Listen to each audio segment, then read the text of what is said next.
जय हिंद दोस्तों, कैसे हो लोग? उम्मीद करता हूँ सही मस्त होंगे, अपने शिक्षण कार्य में व्यस्त होंगे। स्वागत है सभी का सीटेट जुलाई 2025 के एग्जाम में। आज हम करने वाले हैं असिस्टेंट समाजी विज्ञान के मोस्ट और इम्पोर्टेंट क्वेश्चन, जिसमें इतिहास, भूगोल, राजनीतिक, पेडागोजी इन सभी टॉपिक्स क्वेश्चन लिए गए हैं। क्वेश्चन बहुत ही महत्वपूर्ण है। हिस्ट्री जो है एनसीईआरटी पैटर्न पर आधारित ही कराए जा रहे हैं। क्लास बहुत ही महत्वपूर्ण है। चैनल पर जो भी नए हैं चैनल को सब्सक्राइब कर लीजिए। चलिए क्लास को स्टार्ट करते हैं। पहला क्वेश्चन है, अभिकथन ये कह रहा है, जब लंदन में अपराह्न के 2 बजे हैं तो भारत में 7:30 अपराह्न का समय होगा। कारण आर है, भारत ग्रीनविच के पूर्व में 82.5 अंश पूर्व में स्थित है। दिए गए विकल्पों में सही विकल्प का चयन करें। ऑप्शन है ए गलत है परंतु आर सही है। सेकंड ऑप्शन है ए आर दोनों सही है और आर सही व्याख्या है ए की। थर्ड ऑप्शन कह रहा है ए आर दोनों सही है परंतु आर सही व्याख्या नहीं है ए की। ए सही है परंतु आर गलत है। कौन सा ऑप्शन करेक्ट होगा? यह क्वेश्चन बहुत ही महत्वपूर्ण है।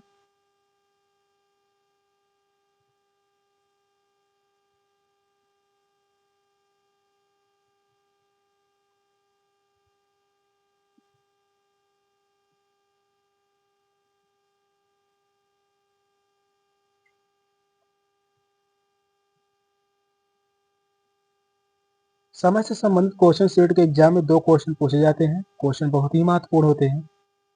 अभिकथन ये कह रहा है, जब लंदन में अपराह्न 2 बजे हैं। लंदन में कितने बजे हैं? 2 बजे हैं। और ग्रीनविच समय जो रेखा है वह है 5.5 घंटे का। अंतराल जो है 5.5 घंटे का है। यहाँ पर ज्ञात करना है तो भारत में 7:30 अपराह्न का समय होगा। इसको ज्ञात करने के लिए इसको जोड़ देंगे, प्राप्त होगा यहाँ पर 30 और यहाँ पर प्राप्त होगा 7, यानी 7:30 7:30 का समय होगा। तो यह बात सही है। अभिकथन पहला सही है। कारण आर कह रहा है, भारत ग्रीनविच के पूर्व में 82.5 अंश पूर्व में स्थित है। यह बात भी सही है, क्योंकि यह हो गया ग्लोब और यह है ग्रीनविच रेखा। यह जो है ग्रीनविच रेखा है और भारत की स्थिति जो है यहाँ पर है 82.5 अंश पूर्व। इस तरफ पूर्व है और इस तरफ पश्चिम। तो कारण आर भी सही है। अभिकथन ए भी सही है, कारण आर भी सही है। सेकंड ऑप्शन करेक्ट होगा। ए आर दोनों सही है, आर सही व्याख्या है ए की। सेकंड ऑप्शन ही करेक्ट है। नेक्स्ट क्वेश्चन है, समय क्षेत्र पर दिए गए ए बी सी और कथनों पर विचार कीजिए, सही उत्तर का चयन कीजिए। कथन ए है, कुछ देशों का देशांतरी विस्तार अधिक होता है जिसके कारण वहां एक से अधिक मानक समय अपनाए गए हैं। दूसरा कथन है, पृथ्वी के एक एक घंटे वाले 24 समय क्षेत्रों में बांटा गया है। प्रत्येक समय क्षेत्र 15 अंश देशांतर तक के क्षेत्रों को घेरता है। ऑप्शन है ए और सी सही है, बी गलत है। बी और सी सही है, ए गलत है। ए बी सी सभी सही है, ए बी सही है परंतु सी गलत है। कौन सा ऑप्शन करेक्ट होगा?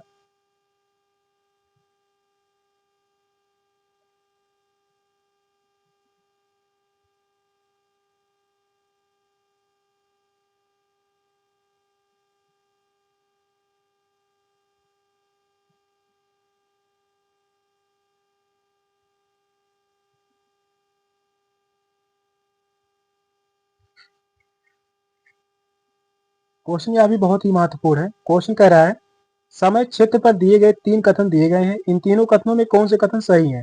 पहला कथन कह रहा है, कुछ देशों का देशांतरी विस्तार अधिक होता है जिसके कारण वहां एक से अधिक मानक समय अपनाए गए हैं। यह बात गलत है। पहला कथन गलत होगा। दूसरा कथन कह रहा है, पृथ्वी को एक एक घंटे वाले 24 समय क्षेत्रों में बांटा गया है। यह बात सही है। दूसरा कथन सही है। तीसरा कथन कह रहा है, प्रत्येक समय क्षेत्र 15 अंश देशांतर तक के क्षेत्रों को घेरता है। यह बात भी सही है। दूसरा और तीसरा कथन सही है, पहला गलत है। तो वह है ऑप्शन बी में। सेकंड ऑप्शन करेक्ट है। बड़े भूभाग वाले क्षेत्रों में देशांतरी विस्तार अधिक होता है जिसके कारण वहां एक से अधिक मानक समय का प्रयोग किया जाता है। यह बात जो है सही है। और पृथ्वी के समय को 24 समान समय अवधि में विभाजित किया गया है। यह बात भी सही है। और प्रत्येक समय क्षेत्र 15 अंश देशांतर तक विस्तृत होता है। यह बात भी सही है। सेकंड ऑप्शन करेक्ट है। नेक्स्ट क्वेश्चन है, पृथ्वी की सतह के शुरू कर वायुमंडल की परतों के सही क्रम का चयन करें। क्षोभ मंडल, समताप मंडल, मध्य मंडल, बाह्य वायुमंडल, बहिर्मंडल, बहिर्मंडल, समताप मंडल, मध्य मंडल, क्षोभ मंडल या बाह्य वायुमंडल। थर्ड ऑप्शन है मध्य मंडल, क्षोभ मंडल, बहिर्मंडल, समताप मंडल, बाह्य वायुमंडल। वहीं फोर्थ ऑप्शन कह रहा है समताप मंडल, मध्य मंडल, बाह्य वायुमंडल, बहिर्मंडल, क्षोभ मंडल। क्रम में लगाना है, बताइए कौन सा ऑप्शन करेक्ट है।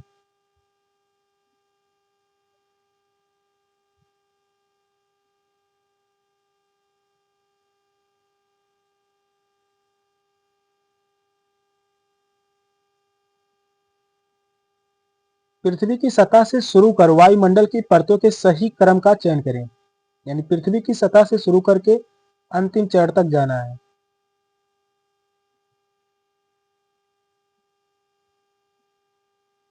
तो यहाँ पर सबसे नीचे की परत होती है क्षोभ मंडल, इसके बाद है समताप मंडल, मध्य मंडल, बाह्य वायुमंडल, बहिर्मंडल।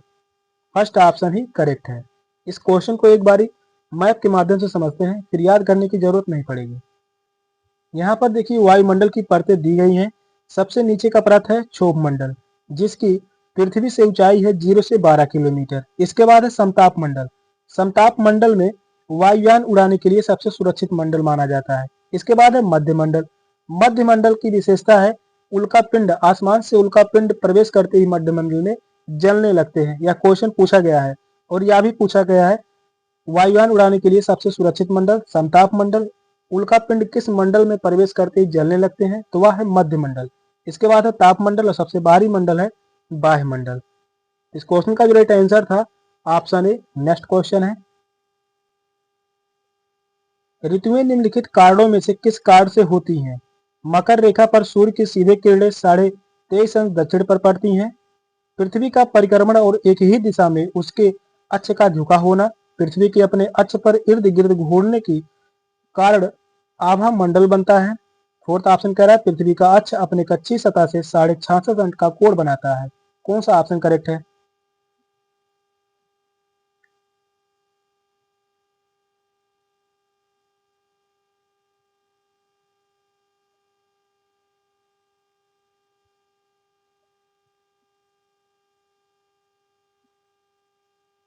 ऋतुएं निम्नलिखित कारणों में से किस कारण से होती हैं? तो वह है मकर रेखा पर सूर्य की सीधी किरणें 23.5 अंश दक्षिणी पर पड़ती हैं। फर्स्ट ऑप्शन करेक्ट है।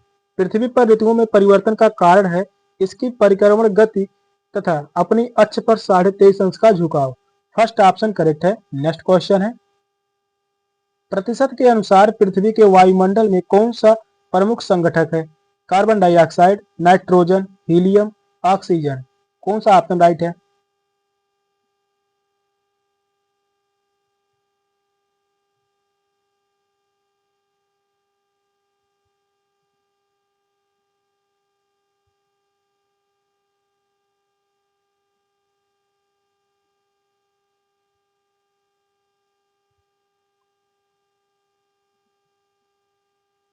क्वेश्चन बहुत ही महत्वपूर्ण है। क्वेश्चन कह रहा है प्रतिशत के अनुसार पृथ्वी के वायुमंडल में कौन सी प्रमुख संगठक है?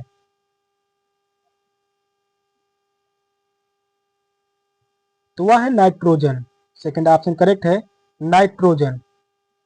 नाइट्रोजन कितना परसेंट है? तो वह है 78%।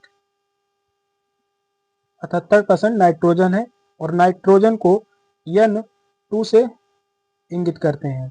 बात करते हैं कार्बन डाइऑक्साइड। कार्बन डाइऑक्साइड यह वायुमंडल में पाया जाता है 0.003%। 0.03%। और वहीं हीलियम की बात करते हैं। हीलियम वायुमंडल में पाया जाता है 0.0005%। और ऑक्सीजन, ऑक्सीजन जो है वायुमंडल में 21% पाया जाता है। ऑक्सीजन की मात्रा कितनी है? 21%। हीलियम की मात्रा 0.005%। Nitrogen 78%। Carbon dioxide 0.03%। Second option correct है। नेक्स्ट क्वेश्चन है, महासागरीय धाराओं के विषय में निम्नलिखित कथनों में से कौन सा कथन सही है? ठंडी धाराएं ध्रुवीय अथवा उच्च अक्षांशों से जल को उष्णकटिबंधीय अथवा निम्न अक्षांशों की ओर ले जाती हैं। सेकंड कथन है लेब्राडोर एक गर्म धारा है। थर्ड कथन है जिस स्थान पर गर्म और ठंडी धाराएं मिलती हैं वह स्थान विश्व का सर्वोत्तम मत्स्य क्षेत्र माना जाता है। ए और सी सही है, बी और सी सही है, केवल ए सही है। ए और बी सही है। कौन सा ऑप्शन राइट है?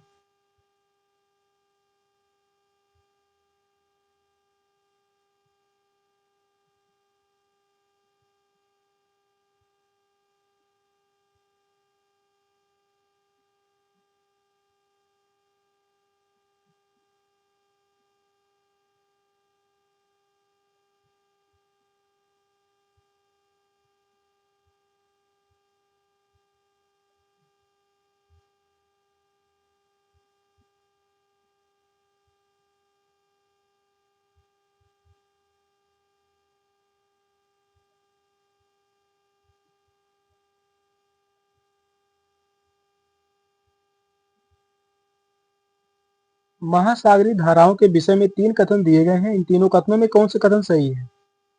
पहला कथन कह रहा है ठंडी धाराएं ध्रुवीय अथवा उच्च अक्षांशों से जल को उष्णकटिबंधीय अथवा निम्न अक्षांशों की ओर ले जाती हैं।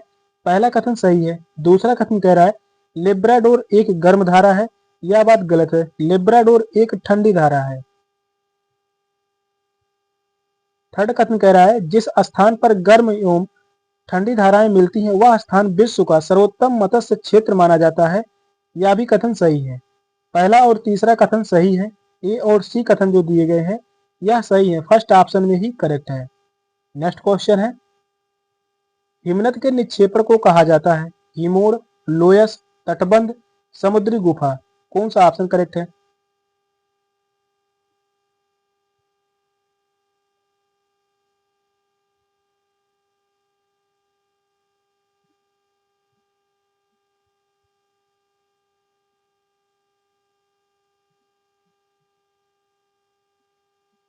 हिमनद के निक्षेपण को कहा जाता है, इसे कहा जाता है हिमोड़। फर्स्ट ऑप्शन करेक्ट है।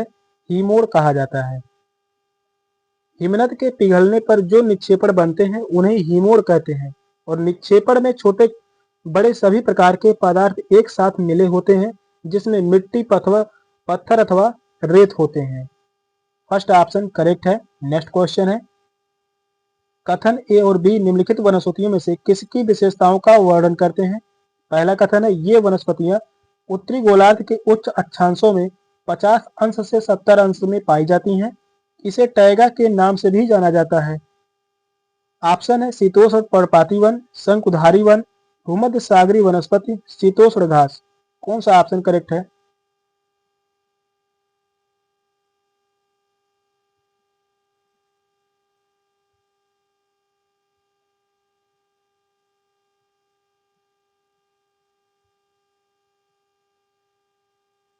क्वेश्चन इंपॉर्टेंट है। क्वेश्चन कह रहा है कथन ए और बी निम्नलिखित वनस्पतियों में से किसकी विशेषताओं का वर्णन करते हैं? यहाँ पर दो विशेषता दी गई है। एक किसकी विशेषता है?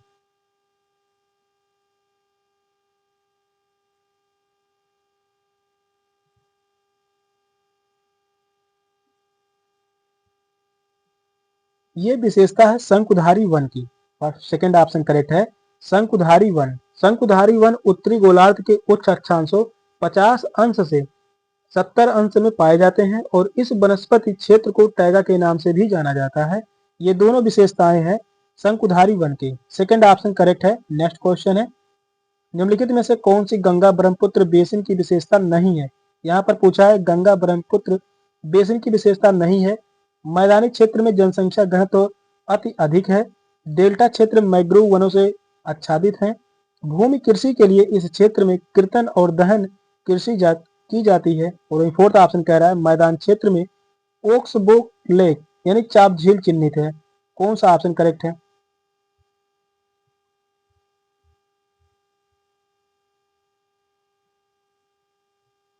यहाँ पर भूगोल से संबंधित क्वेश्चन है और भूगोल से संबंधित क्वेश्चन सेट के एग्जाम में 15 से 20 क्वेश्चन पूछे जाते हैं।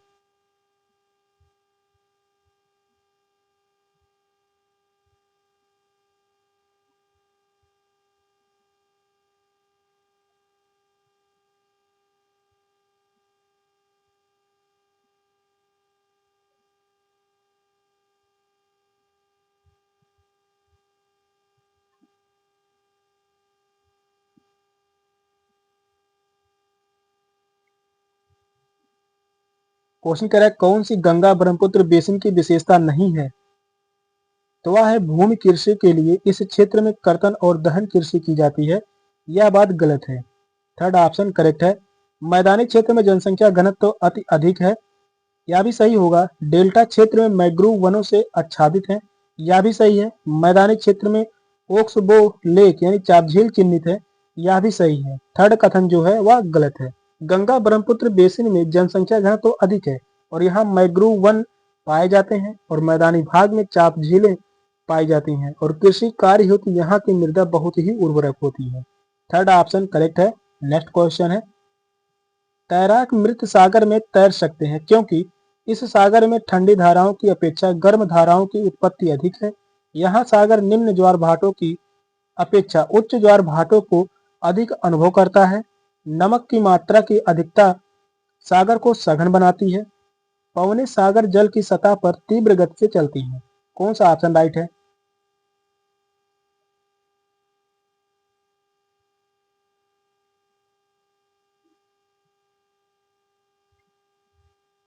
क्वेश्चन इंपॉर्टेंट है। क्वेश्चन कह रहा है तैराक मृत सागर में तैर सकते हैं क्योंकि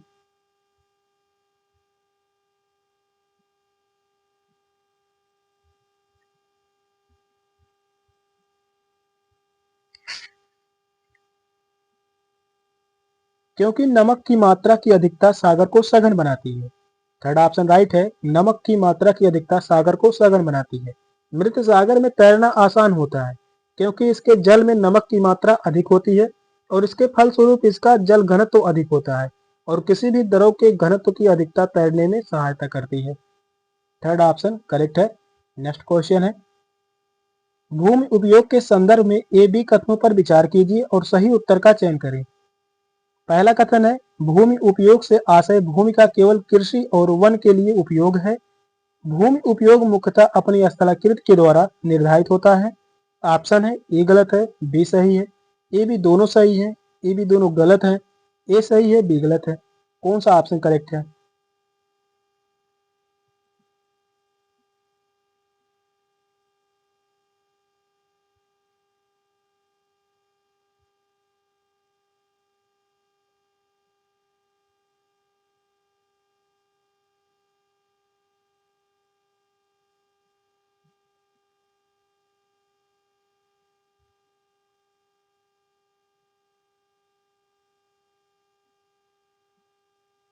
भूमि उपयोग के संदर्भ में दो कथन दिए गए हैं। इन दोनों कथनों में कौन से कथन सही हैं?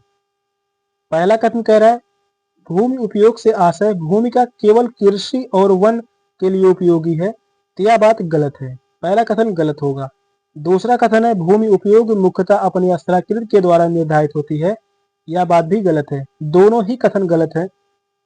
यहाँ पर थर्ड ऑप्शन करेक्ट होगा। ए बी दोनों ही कथन गलत है। भूमि उपयोग का आशय उन सभी भूमि संबंधी गतिविधियों से है जो भूमि की संरचना पर आधारित होती हैं, जैसे विभिन्न प्रकार के फसलों की कृषि और कृषि वानिकी, पशुपालन, बागवानी, ये सभी शामिल हैं। और मृदा संरचना में उपलब्ध विभिन्न प्रकार के पोषक तत्वों के कारण फसलों के विकास पर भी प्रभाव पड़ता है। थर्ड ऑप्शन राइट है। नेक्स्ट क्वेश्चन है, रक्षक मेखलाएं मदद करती हैं मृदा में नमी बनाए रखने में, मृदा के ऊपर से जल के प्रवाह को मंद करने में, अवनलिकाओं को बनने से रोकने और मृदा क्षय को बचाने में, पवन की गति को रोकथाम कर मृदा आवरण के संरक्षण में। कौन सा ऑप्शन राइट है?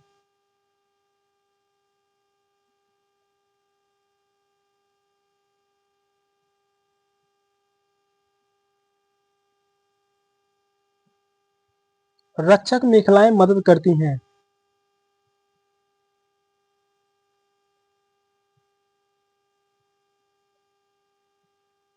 यह मदद करती हैं पवन की गति को रोकथाम कर मृदा आवरण के संरक्षण में। फोर्थ ऑप्शन ही राइट है। खेत के किनारे रक्षक मेखला के निर्माण से पवन की गति से होने वाली मृदा क्षरण में कमी आती है। अति ठंडी तथा अति गर्म हवाओं के प्रतिकूल प्रभाव से फसलों की रक्षा भी होती है। फोर्थ ऑप्शन करेक्ट है। नेक्स्ट क्वेश्चन है, मृदा परिच्छेदिका की मोटाई को कौन निर्धारित करता है? समय, वनस्पति जात, प्राणी जात, जलवायु, उच्चावच। कौन सा ऑप्शन करेक्ट है?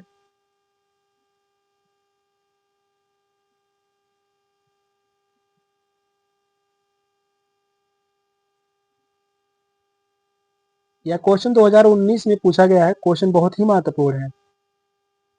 क्वेश्चन कह रहा है मृदा परिच्छेदिका की मोटाई को कौन निर्धारित करता है? तो यह निर्धारित करते हैं समय। फर्स्ट ऑप्शन करेक्ट है। समय, मृदा परिच्छेदिका की मोटाई का निर्धारण करने वाला प्रमुख घटक जो है समय है और समय के साथ साथ मृदा परिच्छेदिका की मोटाई में बालू, मिट्टी, ह्यूमस तथा अन्य जैव अवशेषों के जमाव के कारण वृद्धि होती है। फर्स्ट ऑप्शन ही करेक्ट है। नेक्स्ट क्वेश्चन है, वितरण के आधार पर संसाधनों को वर्गीकृत किया जा सकता है नवीकरणीय संसाधन और अनवीकरणीय संसाधन के द्वारा, जैव संसाधन और अजैव संसाधन के द्वारा, सर्वव्यापक संसाधन और स्थानिक संसाधन के द्वारा। फोर्थ ऑप्शन कह रहा है वास्तविक संसाधन और संभाव्य संसाधन के द्वारा। कौन सा ऑप्शन करेक्ट है?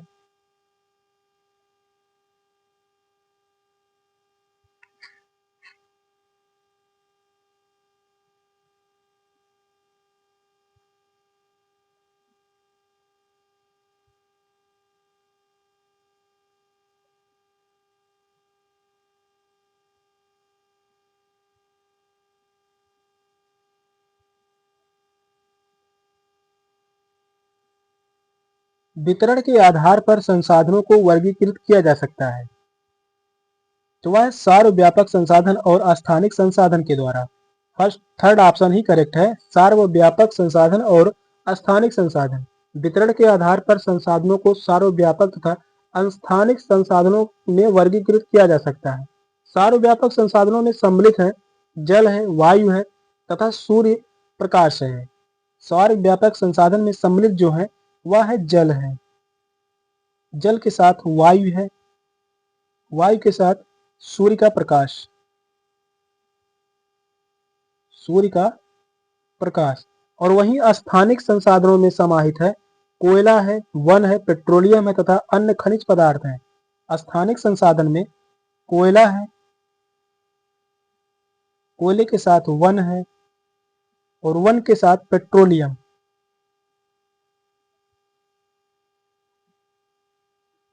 पेट्रोलियम और अन्य खनिज पदार्थ।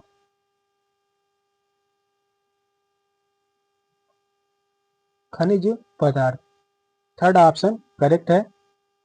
नेक्स्ट क्वेश्चन है विविध समाज के संदर्भ में निम्न कथनों में से कौन से कथन सही है?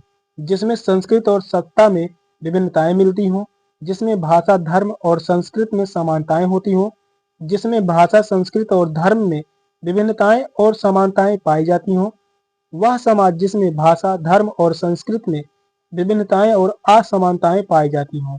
कौन सा ऑप्शन करेक्ट है? क्वेश्चन यह भी बहुत ही महत्वपूर्ण है और यहाँ पर कथन से संबंधित जो क्वेश्चन पूछे जाते हैं 20 से 25 क्वेश्चन पूछे जाते हैं, वह भी सिर्फ और सिर्फ एसएसटी में।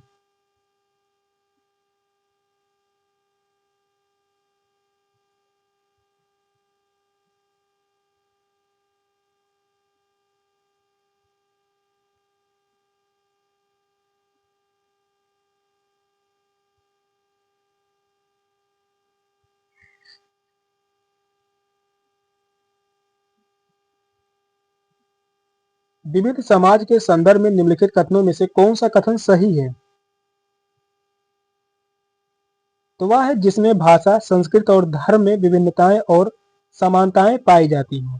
थर्ड ऑप्शन करेक्ट है। विविध समाज का आशय ऐसे समाज से है जिसमें भाषा संस्कृत तथा धर्म में विभिन्नता तथा समानता पाई जाती हो। थर्ड ऑप्शन करेक्ट है। सेशन का लास्ट क्वेश्चन था। क्वेश्चन कैसे लगे कमेंट में जरूर बताइएगा। चैनल पर नए हैं, चैनल को सब्सक्राइब कर लीजिए। मिलते हैं फिर अगली क्लास में, तब तक के लिए बाय बाय, टेक केयर, जय हिंद।